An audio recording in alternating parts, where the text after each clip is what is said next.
তপস্যাকালের তৃতীয় সপ্তাহ বুধবার। প্রথম পাঠ দ্বিতীয় বিবরণ পুস্তক 4 অধ্যায় পদ সংখ্যা 1 এবং 5 থেকে 9। ঈশ্বর দেওয়া সমস্ত বিধি নিয়ম মেনে চলো, সেই মতো কাজ করো।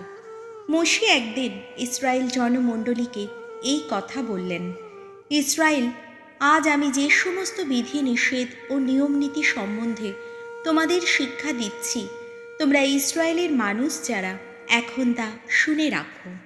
তোমাদের সেই মতোই কাজ করতে হবে, যাতে তোমরা প্রাণে বেঁচে থাকতে পারো এবং তোমাদের পিতৃপুরুষদের ঈশ্বর ভগবান এখন যে দেশ তোমাদের দিচ্ছেন, তোমরা যেন সেই দেশের মধ্যে প্রবেশ করে তা অধিকার করে নিতে পারো। জেনে রাখো, আমার ঈশ্বর ভগবানের নির্দেশ মতো আমি তোমাদের নানা বিধি নিষেধ ও নিয়মনীতি সম্বন্ধে শিক্ষা দিয়ে এসেছি, যাতে যে দেশের মধ্যে প্রবেশ করে তোমরা এখন তা অধিকার করে নিতে চলেছ, সেই দেশে যেন সেই মতোই চলতে পারো। হ্যাঁ, ওই সমস্ত বিধি নিয়ম তোমরা মেনেই চলো, সেই মতোই কাজ করো, আর তাতেই অন্যান্য জাতির মানুষদের কাছে তোমাদের সৎ জ্ঞান ও সুবিবেচনা প্রমাণিত হবে। তারা যখন ওই সমস্ত বিধি নিষেধের কথা শুনতে পাবে, তখন তারা তো বলে উঠবে, ওই যে মহান জাতির মানুষেরা, ওরা তো নিঃসন্দেহে সৎ জ্ঞানী সুবিবেচক। আর সত্যিই তো আমরা আমাদের ঈশ্বর ভগবানকে ডাকলেই তিনি আমাদের যতখানি কাছে আসেন, এমন কোন মহান জাতি আছে যার দেবতারা সেই জাতির মানুষদের ততখানি কাছে আসে?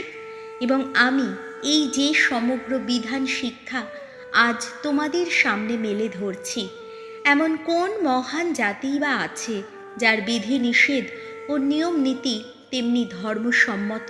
তবে একটা কথা, তোমরা কিন্তু সাবধানে থেকো, নিজেদের সম্বন্ধে খুবই সতর্ক হয়ে থেকো। নিজেদের চোখে ওই যা কিছু দেখেছ তা ভুলে যেও না, যেন জীবনে তা যেন কোনো দিনও তোমাদের মন থেকে মুছে না যায়। শুধু তাই নয়, ওই সব কথা তোমরা কিন্তু তোমাদের সন্তান সন্ততিদের জানিয়ে দিও। প্রভুর বাণী। শ্যাম সঙ্গীত ধুয়ো।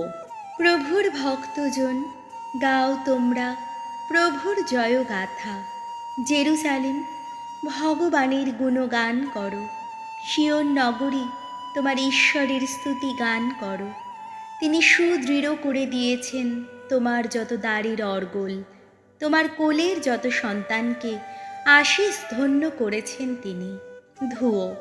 প্রভুর ভক্তজন, গাও তোমরা প্রভুর জয়গাথা। তার আদেশ প্রেরণ করেন তিনি পৃথিবীর বুকে, তার বাণী দ্রুত বেগে যায়, ছুটে যায়। তিনি চারিদিকে বিছিয়ে দেন তুষারের আস্তরণ পশমের গালিচার মতো, ছড়িয়ে দেন জমাট শিশির ভস্যেরই মতো। ধুয়ো। প্রভুর ভক্তজন, গাও তোমরা প্রভুর জয়গাথা। তাঁর বাণী তিনি ঘোষণা করেছেন যাকোবের কাছে, তাঁর ন্যায় নীতি বিধি নির্দেশ ইসরায়েলের কাছে। আর কোনো জাতির জন্যে তিনি করেননি এমন মহা কাজ, আর কোনো জাতিকেই তিনি জানিয়ে দেননি আপন ন্যায় নীতি। ধুয়ো। প্রভুর ভক্তজন, গাও তোমরা প্রভুর জয়গাথা। বাণী বন্দনা।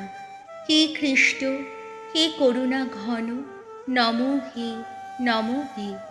ওগো প্রভু, তুমি জীবন, রয়েছে তোমারই কাছে অনশ্বর জীবনের বাণী। অথি রচিত মঙ্গল সমাচার 5 অধ্যায় পদ সংখ্যা 17 থেকে 19। যে কেউ সেই সব আদেশ পালন করে ও পালন করতে শেখায়, স্বর্গরাজ্যে সে মহান বলেই গণ্য হবে।